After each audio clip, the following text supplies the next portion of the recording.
Welcome to the Tech Egg. Don't get scrambled. Enjoy the video. In this video, I will explain how to make a grid background in Figma. First, let's get started with the basics. Begin by creating a new frame on your canvas. Simply press the F key and draw it out. Once your frame is selected, head over to the right-hand Properties panel. Find the Layout Grid section and click the small plus icon.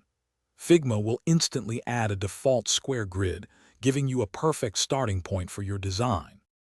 Figma offers 3 powerful grid types to suit any design need. You can easily switch between a standard square grid, a column-based grid, or a row-based grid. Column grids are fantastic for web design, with a 12-column setup being a popular choice for desktop. Row grids are perfect for ensuring vertical consistency, especially when following an 8-point grid system. Feel free to combine these types for truly intricate and responsive designs.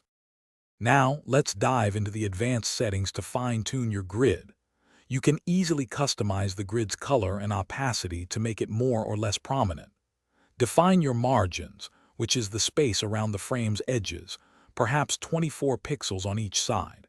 Adjust the gutters to control the spacing between your columns or rows. For responsive designs, select the stretch type, or choose center for a fixed-width layout that remains consistent. Once your grid is set up, it becomes an invaluable tool for precise alignment and maintaining consistency throughout your design. You'll notice that elements will conveniently snap to the grid lines, making your workflow much smoother. For efficiency, save your perfectly customized grid as a reusable style, applying it to any new frame with just a few clicks. And remember, you can quickly hide or show your grid anytime by pressing Shift+G. Thanks for watching. Consider subscribing if I helped unscramble your problems.